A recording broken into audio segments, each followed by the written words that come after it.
ਸਤਿ ਸ਼੍ਰੀ ਅਕਾਲ, ਸਵਾਗਤ ਹੈ ਤੁਹਾਡਾ ਸਾਰਿਆਂ ਦਾ ਹੈਡਲਾਈਨ ਕੈਨੇਡਾ ਦੇ ਵਿੱਚ। ਮੈਂ ਹਰੁਪਿੰਦਰ ਕੌਰ। ਹੈਡਲਾਈਨ ਕੈਨੇਡਾ ਵਿੱਚ ਅੱਜ ਅਸੀਂ ਖਾਸ ਤੌਰ ਤੇ ਗੱਲ ਕਰਾਂਗੇ ਫੈਡਰਲ ਸਰਕਾਰ ਵੱਲੋਂ ਹਥਿਆਰਾਂ ਦੇ ਸੰਬੰਧ ਵਿੱਚ ਲਿਆਂਦੇ ਗਏ ਬਿੱਲ ਤੇ ਨਾਲ ਹੀ ਗੱਲ ਕਰਾਂਗੇ ਓਨਟਾਰੀਓ ਐਨਡੀਪੀ ਲੀਡਰ ਐਂਡਰੀਆ ਹਵਰਡ ਦੇ ਨਾਲ ਤੇ ਜਾਣਨ ਦੀ ਕੋਸ਼ਿਸ਼ ਕਰਾਂਗੇ ਉਹਨਾਂ ਦੇ 9 ਪੁਆਇੰਟ ਹੈਲਪ ਐਂਡ ਹੋਪ ਦੇ ਲੈਜਿਸਲੇਟਿਵ ਏਜੰਡਾ ਬਾਰੇ। ਸੋ ਆਓ ਸ਼ੁਰੂ ਕਰਦੇ ਹਾਂ ਹੈਡਲਾਈਨ ਕੈਨੇਡਾ। ਫੈਡਰਲ ਸਰਕਾਰ ਵੱਲੋਂ ਸਖਤ ਗਨ ਲਾਜ਼ ਲਾਗੂ ਕਰਨ ਦੇ ਆਪਣੇ ਵਾਅਦੇ ਨੂੰ ਪੂਰਾ ਕਰਨ ਦੀ ਦਿਸ਼ਾ ਵੱਲ ਕੰਮ ਕੀਤਾ ਜਾ ਰਿਹਾ ਹੈ ਤੇ ਇਸ ਦੇ ਸੰਬੰਧੀ ਇੱਕ ਬਿੱਲ ਵੀ ਪੇਸ਼ ਕੀਤਾ ਗਿਆ ਹੈ। ਸਰਕਾਰ ਵੱਲੋਂ ਹੁਣ ਹਥਿਆਰਾਂ ਨੂੰ ਮੁੜ ਖਰੀਦਣ ਲਈ ਵੋਲੰਟਰੀ ਬਾਏ ਬੈਕ ਪ੍ਰੋਗਰਾਮ ਸ਼ੁਰੂ ਕੀਤਾ ਜਾ ਰਿਹਾ ਹੈ। ਇਸੇ ਸੰਬੰਧੀ ਗੱਲਬਾਤ ਕਰਨ ਲਈ ਸਾਡੇ ਨਾਲ ਜੁੜ ਰਹੇ ਨੇ ਸਰੀ ਸੈਂਟਰ ਤੋਂ ਮੈਂਬਰ ਪਾਰਲੀਮੈਂਟ ਰਣਦੀਪ ਸਿੰਘ ਸਰਾਏ। ਸਤਿ ਸ਼੍ਰੀ ਅਕਾਲ ਰਣਦੀਪ ਜੀ, ਬਹੁਤ-ਬਹੁਤ ਧੰਨਵਾਦ ਪੀਟੀਸੀ ਦੇ ਨਾਲ ਜੁੜਨ ਦੇ ਲਈ। ਸਤਿ ਸ਼੍ਰੀ ਅਕਾਲ ਜੀ। ਤੁਹਾਡੇ ਤੋਂ ਜਾਣਨਾ ਚਾਹਾਂਗੇ, ਹਾਲ ਹੀ ਦੇ ਵਿੱਚ ਜਿਹੜਾ ਬਿੱਲ ਪੇਸ਼ ਕੀਤਾ ਗਿਆ ਤੇ ਇੱਕ ਵੋਲੰਟਰੀ ਪ੍ਰੋਗਰਾਮ ਜਿਹੜਾ ਹੈਗਾ ਸ਼ੁਰੂ ਕੀਤਾ ਜਾ ਰਿਹਾ, ਜਿਹੜੇ ਪਾਬੰਦੀਸ਼ੁਦਾ ਹਥਿਆਰ ਨੇ ਉਹਨਾਂ ਨੂੰ ਬਾਈ ਬੈਕ ਕਰਨ ਦਾ। ਇਸ ਨੂੰ ਇੱਕ ਵਾਰੀ ਡਿਟੇਲ 'ਚ ਸਮਝਣ ਦੀ ਕੋਸ਼ਿਸ਼ ਕਰਾਂਗੇ ਕਿ ਕਿਸ ਤਰ੍ਹਾਂ ਇਹ ਪ੍ਰੋਗਰਾਮ ਕੰਮ ਕਰੇਗਾ ਤੇ ਵਾਇਲੈਂਸ ਹੈਗੀ ਜਿਹੜੀ ਗਨ ਵਾਇਲੈਂਸ ਉਸ ਤੇ ਇਸ ਦਾ ਕੀ ਇੰਪੈਕਟ ਹੋਏਗਾ। ਸ਼ੋਰ ਦੇਖੋ, ਇਹ ਕਾਫੀ ਕੰਪਰੀਹੈਂਸਿਵ ਬਿੱਲ ਆ, ਕੱਲਾ ਬਾਈ ਬੈਕ ਦਾ ਨਹੀਂ ਹੈਗਾ। ਇਹਦੇ ਨਾਲ ਇੰਟੀਮੇਟ ਪਰਸਨਲ ਵਾਇਲੈਂਸ ਜਿਹੜਾ ਕਿ ਔਰਤਾਂ ਦੇ ਨਾਲ ਖਾਸ ਕਰਕੇ ਹੁੰਦਾ, ਉਹਨੂੰ ਪ੍ਰੀਵੈਂਟ ਕਰਨ ਵਾਸਤੇ ਜਿਨ੍ਹਾਂ ਨੂੰ ਗਨਜ਼ ਘਰ ਦੇ ਵਿੱਚ ਹੈਗੀਆਂ ਤਾਂ ਉਹਨੂੰ ਥ੍ਰੈਟ ਕੀਤਾ ਕਿਸੇ ਸਪਾਊਸ ਨੇ ਦੂਸਰੇ ਸਪਾਊਸ ਨੂੰ, ਉਹਦੀ ਗਨ ਪਹਿਲਾਂ ਹੀ ਰੈੱਡ ਫਲੈਗ ਜਾਂ ਯੈਲੋ ਫਲੈਗ ਦੇ ਤੌਰ ਦੇ ਨਾਤੇ ਉਹਨੂੰ ਪ੍ਰੀਵੈਂਟੇਟਿਵ ਤੌਰ 'ਤੇ ਖੋਈ ਜਾ ਸਕਦੀ ਹੈ। ਇਸ ਦੇ ਨਾਲ ਨਾਲ ਜੇ ਤੁਸੀਂ ਕੋਈ ਨਸਲਵਾਦੀ ਜਾਂ ਐਕਸਟਰੀਮਿਸਟ ਗਰੁੱਪ ਦੇ ਮੈਂਬਰ ਬਣ ਜਾਓ ਜਾਂ ਤੁਸੀਂ ਜ਼ਾਹਰ ਕਰੋ ਕਿਤੇ ਸੋਸ਼ਲ ਮੀਡੀਆ 'ਤੇ ਜਾਂ ਕਿਸੇ ਕੋਲ ਕਿ ਮੈਂ ਸਕੂਲ ਜਾ ਕੇ ਸ਼ੂਟ ਅਪ ਕਰਨਾ ਜਾਂ ਲੈਜਿਸਲੇਚਰ ਕਰਨਾ ਜਾਂ ਮੈਂ ਆਹ ਨਸਲ ਦੇ ਨਾਲ ਉੱਤੇ ਅਟੈਕ ਕਰਨਾ, ਤੁਸੀਂ ਪਹਿਲਾਂ ਹੀ ਉਹਨਾਂ ਦੇ ਗਨਜ਼ ਦਾ ਅਸਲਾ ਉਹਨਾਂ ਤੋਂ ਖੋਹ ਸਕਦੇ ਆ। ਸੋ ਇਹ ਇੱਕ ਪ੍ਰੀਵੈਂਟੇਟਿਵ ਮੈਜਰਸ ਆ। ਔਰ ਜਿਹੜਾ ਬਾਈ ਬੈਕ ਹੈ, ਜਿਹੜੀ ਅਸੀਂ ਅਸੌਲਟ ਰਾਈਫਲਸ ਬੈਨ ਕੀਤੀਆਂ ਸੀਗੀਆਂ 1 ਸਾਲ ਪਹਿਲਾਂ, ਉਹ ਜਿਹੜੀਆਂ ਅਸੌਲਟ ਰਾਈਫਲਸ ਜਿਹੜੀਆਂ ਕਿ ਇਕੱਲੇ ਲੋਕਾਂ ਨੂੰ ਮਾਰਨ ਵਾਸਤੇ, ਉਹਨਾਂ ਦਾ ਕੋਈ ਹੰਟਿੰਗ ਦਾ ਯੂਜ਼ ਨਹੀਂ, ਕੋਈ ਹੋਰ ਨਹੀਂ ਉਹਨਾਂ ਦਾ ਯੂਜ਼ ਹੈਗਾ, ਉਹ ਅਸੀਂ ਗਨਜ਼ ਨੂੰ ਵੋਲੰਟਰੀ ਬਾਈ ਬੈਕਸ ਉਹਨਾਂ ਨੂੰ ਅਪ੍ਰੈਲ 2022 ਤੱਕ ਦਿੱਤਾ ਜਾ ਰਿਹਾ ਕਿ ਜੇ ਤੁਸੀਂ ਉਹਨੂੰ ਸਰੈਂਡਰ ਕਰੋ ਤੁਹਾਨੂੰ ਫੇਅਰ ਮਾਰਕੀਟ ਵੈਲਿਊ ਉਸ ਗਨ ਦੀ ਮਿਲੂਗੀ ਤਾਂ ਉਹ ਬਾਈ ਬੈਕ ਕੀਤਾ ਜਾਊਗਾ। ਜੇ ਉਸ ਤੋਂ ਬਾਅਦ ਤੱਕ ਤੁਸੀਂ ਨਹੀਂ ਕੀਤਾ, ਉਹ ਐਸੈਂਸ਼ਲੀ ਗਨ ਯੂਸਲੈਸ ਹੋ ਜੂਗੀ। ਨਾ ਤੁਸੀਂ ਉਸ ਤੋਂ ਬਾਅਦ ਕਦੇ ਉਹਨੂੰ ਵੇਚ ਸਕਦੇ ਆ, ਨਾ ਤੁਸੀਂ ਆਪਣੇ ਬੱਚਿਆਂ ਨੂੰ ਦੇ ਸਕਦੇ, ਨਾ ਤੁਸੀਂ ਉਹਨੂੰ ਗਨ ਰੇਂਜ 'ਚ ਲੈ ਕੇ ਜਾ ਸਕਦੇ, ਨਾ ਤੁਸੀਂ ਆਪਣੇ ਘਰੋਂ ਬਾਹਰ ਕਦੇ ਲੈ ਕੇ ਜਾ ਸਕਦੇ। ਸੋ ਐਸੈਂਸ਼ਲੀ ਉਹ ਇੱਕ ਡੈਡ ਵੇਟ ਬਣ ਜੂਗਾ ਔਰ ਯੂਸਲੈਸ ਆਈਟਮ ਬਣ ਜੂਗੀ। ਸੋ ਪਰ ਇਹ ਸਾਡਾ ਹੈਗਾ ਬਾਈ ਬੈਕ ਦਾ ਪ੍ਰੋਗਰਾਮ। ਔਰ ਤੀਸਰੀ ਜਿਹੜੀ ਹੈਗੀ ਕਿ ਹੈਂਡ ਗਨਜ਼ ਦਾ ਜਿਹੜਾ ਕਿ ਆਮ ਤੌਰ 'ਤੇ ਗੈਂਗ ਵਾਇਲੈਂਸ ਦੇ ਵਿੱਚ ਜਾਂ ਅਸੌਲਟ ਰਾਈਫਲ ਜਾਂ ਹੈਂਡ ਗਨਜ਼ ਬਹੁਤ ਯੂਜ਼ ਕੀਤੀਆਂ ਜਾ ਰਹੀਆਂ, ਇਹਨੂੰ ਅਸੀਂ ਸਿਟੀਜ਼ ਨੂੰ ਅਧਿਕਾਰ ਦਿੱਤਾ ਜਾ ਰਿਹਾ। ਇਹਨਾਂ ਦਾ ਆਲਰੇਡੀ ਕੰਟਰੋਲ ਅੱਗੇ ਕਾਫੀ ਸਟ੍ਰਿਕਟ ਹੈਗਾ, ਪਰ ਕਾਫੀ ਸ਼ਹਿਰਾਂ ਦੀ ਮੰਗ ਹੈਗੀ ਔਰ ਪੁਲਿਸ ਐਂਡ ਲਾਅ ਐਨਫੋਰਸਮੈਂਟ ਦੀ ਕਿ ਇਹਨਾਂ ਨੂੰ ਘਰਾਂ ਦੇ ਵਿੱਚ ਰੱਖਣ ਤੋਂ ਇਨਕਾਰ ਕੀਤਾ ਜਾਵੇ ਜਾਂ ਸਟ੍ਰਿਕਟਰ ਕੰਡੀਸ਼ਨਸ ਦੇ ਵਿੱਚ ਘਰਾਂ ਦੇ ਵਿੱਚ ਇਹ ਰੱਖੀਆਂ ਜਾਣ। ਉਹਦੇ ਵਾਸਤੇ ਅਸੀਂ ਸਿਟੀਜ਼ ਨੂੰ ਅਧਿਕਾਰ ਦਿੱਤਾ ਜਾ ਰਿਹਾ ਕਿ ਉਹ ਚਾਹੇ ਉਹਨੂੰ ਲਾਕਰ ਦੇ ਵਿੱਚ ਰਖਾਉਣ ਆਪਣੇ ਘਰ ਦੇ ਵਿੱਚ ਕਾਫੀ ਸਟ੍ਰਿਕਟ ਤਰੀਕੇ ਦੇ ਨਾਲ, ਚਾਹੇ ਉਹ ਕਹਿਣ ਤੁਸੀਂ ਗਨ ਰੇਂਜ ਜਿੱਥੇ ਤੁਸੀਂ ਇਕੱਲੇ ਥਾਂ 'ਤੇ ਜਾ ਕੇ ਸ਼ੂਟ ਕਰ ਸਕਦੇ ਉੱਥੇ ਲਾਕਰ ਦੇ ਵਿੱਚ ਤੁਸੀਂ ਰੱਖਿਆ ਜਾਣ। ਇਹ ਰਿਸਟ੍ਰਿਕਸ਼ਨ ਸ਼ਹਿਰਾਂ ਨੂੰ ਦਿੱਤੀਆਂ ਜਾ ਰਹੀਆਂ ਔਰ ਖਾਸ ਕਰਕੇ ਇੱਥੇ ਵੈਨਕੂਵਰ ਸਿਟੀ ਆਫ ਸਰੀ ਇਹਨੀ ਆਲਰੇਡੀ ਜ਼ਾਹਰ ਕੀਤਾ ਕਿ ਅਸੀਂ ਇਸ ਨੂੰ ਐਨਫੋਰਸ ਕਰਾਂਗੇ। ਅਸੀਂ ਨਹੀਂ ਚਾਹੁੰਦੇ ਕਿ ਲੋਕ ਆਪਣੇ ਘਰਾਂ ਦੇ ਵਿੱਚ ਹੈਂਡ ਗਨਜ਼ ਰੱਖ, ਕਿਉਂਕਿ ਇਹ ਈਵਨ ਦੋ ਲਾਅ ਅਬਾਈਡਿੰਗ ਸਿਟੀਜ਼ਨਸ ਆ, ਇਹਦੇ ਬਹੁਤ ਕੇਸ ਆਉਂਦੇ ਆ ਕਿ ਘਰਾਂ ਦੇ ਵਿੱਚ ਚੋਰੀਆਂ ਹੋ ਕੇ ਉਹ ਖਾਸ ਕਰਕੇ ਗਨਜ਼ ਨੂੰ ਹੀ ਸਿਰਫ ਚੋਰੀ ਕਰਦੇ ਆ ਔਰ ਫਿਰ ਉਹ ਇਲੀਗਲ ਮਾਰਕੀਟ 'ਚ ਦਿੱਤੀਆਂ ਜਾਂਦੀਆਂ। ਉਹਨੂੰ ਪ੍ਰੀਵੈਂਟ ਕਰਨ ਵਾਸਤੇ ਅਸੀਂ ਕੀ ਕੀਤਾ। ਔਰ ਲਾਸਟਲੀ ਜਿਹੜਾ ਹੈਗਾ ਬਾਰਡਰ ਤੋਂ ਜਾਂ ਇਲੀਗਲੀ ਸਮਗਲ ਕਰਕੇ ਗਨ ਕੋਈ ਲਿਆਈ ਜਾਂਦੀ ਆ, ਉਹਦੀ ਜਿਹੜੀ ਸਜ਼ਾ ਅੱਗੇ 10 ਸਾਲ ਸੀ ਮੈਕਸਿਮਮ, ਉਹ 14 ਸਾਲ ਤੱਕ ਕੀਤੀ ਜਾ ਰਹੀ ਹੈ। ਸੋ ਸਟ੍ਰਿਕਟਰ ਪੈਨਲਟੀਜ਼ ਜਿਹੜਾ ਕਿ ਇਲੀਗਲੀ ਸਮਗਲ ਕਰ ਰਿਹਾ, ਹੈਂਡ ਗਨਜ਼ ਦੇ ਉੱਤੇ ਮੋਰ ਕੰਟਰੋਲ ਸ਼ਹਿਰਾਂ ਨੂੰ ਦਿੱਤਾ ਜਾ ਰਿਹਾ, ਅਸੌਲਟ ਰਾਈਫਲਾਂ ਨੂੰ ਆਪਣੇ ਸੜਕਾਂ ਦੇ ਉੱਤੋਂ ਆਪਣੇ ਘਰਾਂ ਦੇ ਵਿੱਚੋਂ ਐਲੀਮੀਨੇਟ ਕੀਤਾ ਜਾ ਰਿਹਾ, per law abiding good gun honours ਦੇ ਉੱਤੇ ਕੋਈ ਰਿਸਟ੍ਰਿਕਸ਼ਨ ਨਹੀਂ ਲਾਈ ਜਾ ਰਹੀ। ਉਹ ਉਸੇ ਤਰ੍ਹਾਂ ਲਾਅ ਅਬਾਈਡਿੰਗ ਗਨ ਓਨਰਸ਼ਿਪ ਰੱਖ ਸਕਦੇ ਆ।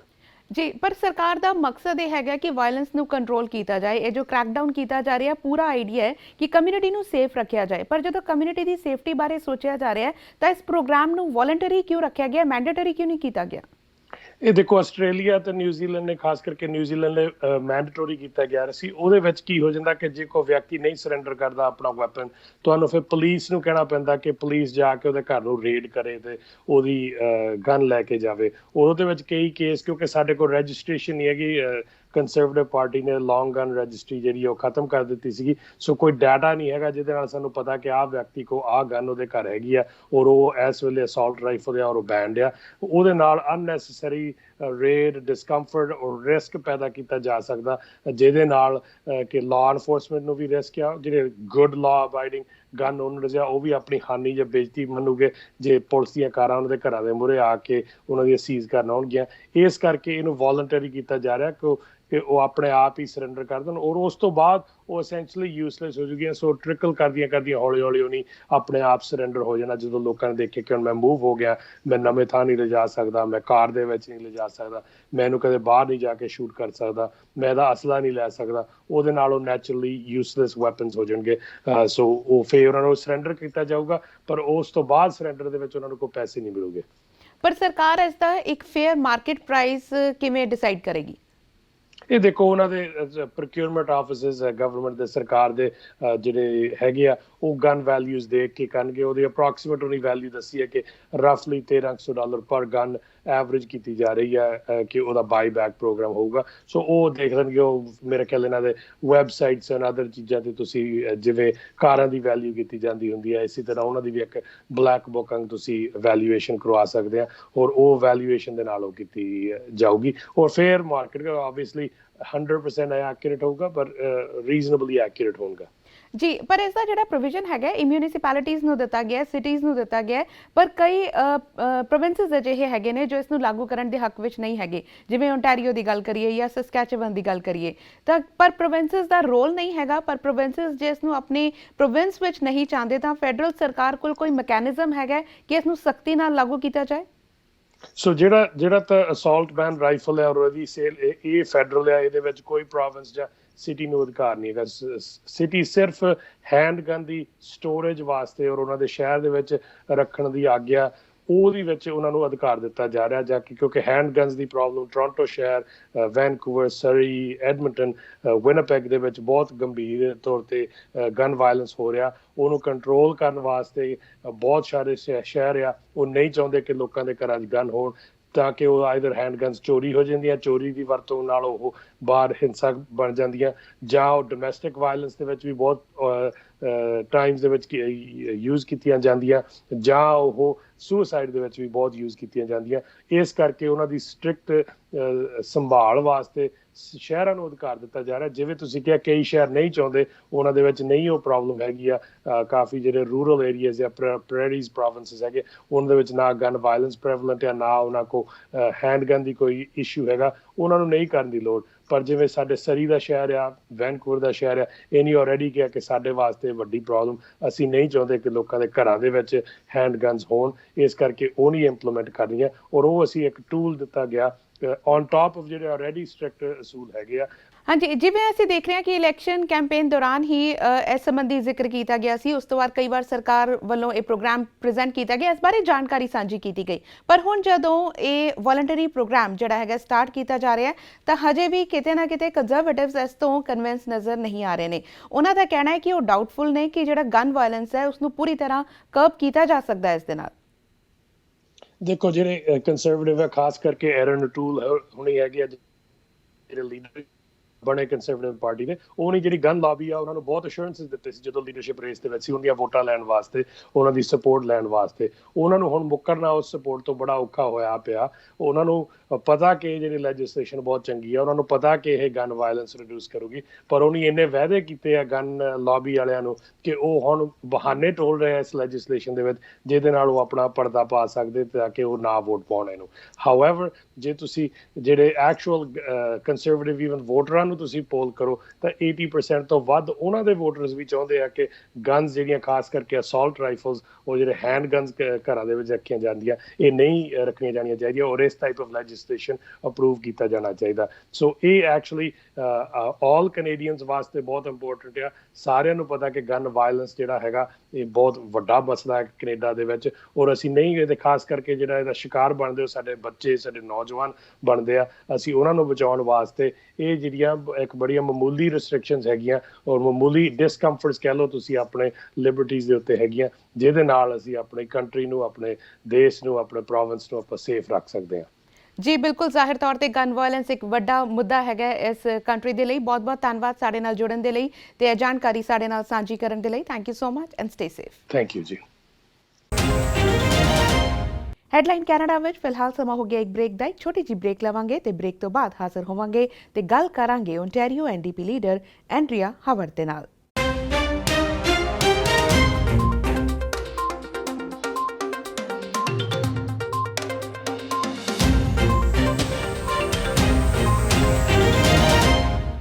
ਬ੍ਰੇਕ ਤੋਂ ਬਾਅਦ ਹੈਡਲਾਈਨ ਕੈਨੇਡਾ ਵਿੱਚ ਤੁਹਾਡਾ ਸਵਾਗਤ ਹੈ। ਬੀਤੇ ਦਿਨੀ ਓਨਟਾਰੀਓ ਲੈਜਿਸਲੇਟਿਵ ਅਸੈਂਬਲੀ ਦੀ ਸ਼ੁਰੂਆਤ ਹੋਈ, ਜਿਸ ਦੇ ਵਿੱਚ ਓਨਟਾਰੀਓ ਐਨਡੀਪੀ ਵੱਲੋਂ 9 point help and hop the plan ਪੇਸ਼ ਕੀਤਾ ਗਿਆ ਹੈ। ਕੀ ਹੈ ਇਸ ਵਿੱਚ ਖਾਸ? ਇਸ ਸੰਬੰਧੀ ਅਸੀਂ ਖਾਸ ਤੌਰ ਤੇ ਗੱਲਬਾਤ ਕੀਤੀ ਓਨਟਾਰੀਓ ਐਨਡੀਪੀ ਲੀਡਰ ਐਂਡਰੀਆ ਹਾਵਰਡ ਦੇ ਨਾਲ। Hello, Andrea, and thank you so much for taking out time for PTC. Always my pleasure, Rupinder. How are you? I'm good. Thank you so much. I would like to know, with the start of the legislature, New Democrats have presented an agenda of help and hope. As we have seen, it's an agenda about paid sick days and care in long-term homes. What is all that, apart from this, is there in that agenda?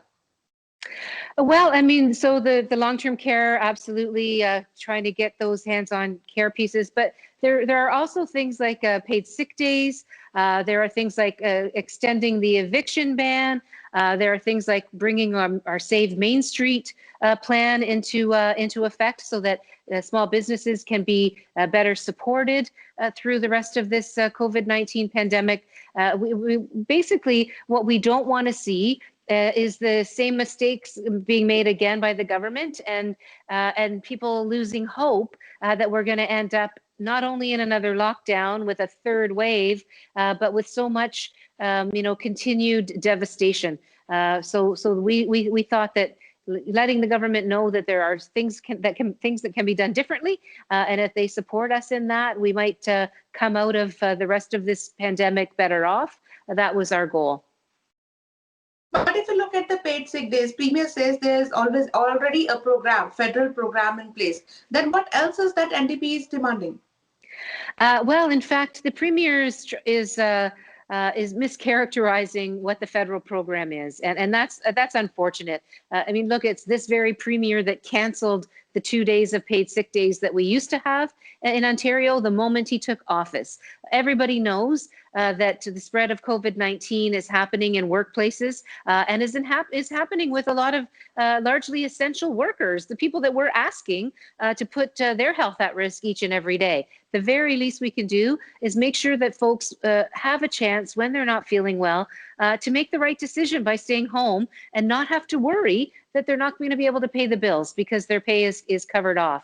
And so the federal program that the Premier talks about is very small in terms of the money, so it's less than minimum wage, but you also have to qualify for that program. Then you have to make an application. Then you have to wait for the small check to come in, and by that time you've already missed the rent payment. It's that problem that we're trying to address. With paid sick days, your paycheck will remain the same because you'll continue to get the same pay even if you have to stay home and isolate because of the virus, or you have to go and get your kids tested, or you have to go get tested and stay away from people for a couple of days. I mean, so the Premier is just not being honest about the benefit of paid sick days, and yet not only the opposition, myself and my team, but public health experts, the government's own advisors, the Chamber of Commerce, small businesses,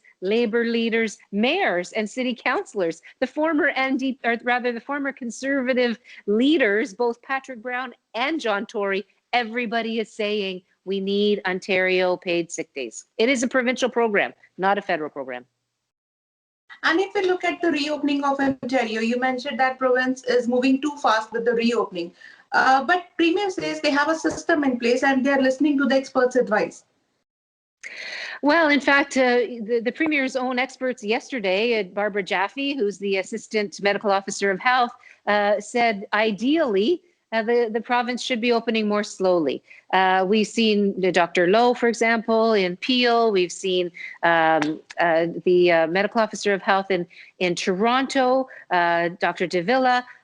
Many experts, the head of the science table that the government has, Dr. Brown, Dr. Fisman has said as well. I mean, there are many, the majority really of experts are saying that the government is going too fast, that Doug Ford is reopening too fast, and he's not putting in place the measures that need to be put in place to prevent the virus from spreading. So for example, we're back in school, but there's no reduction in schools' classroom sizes down to 15.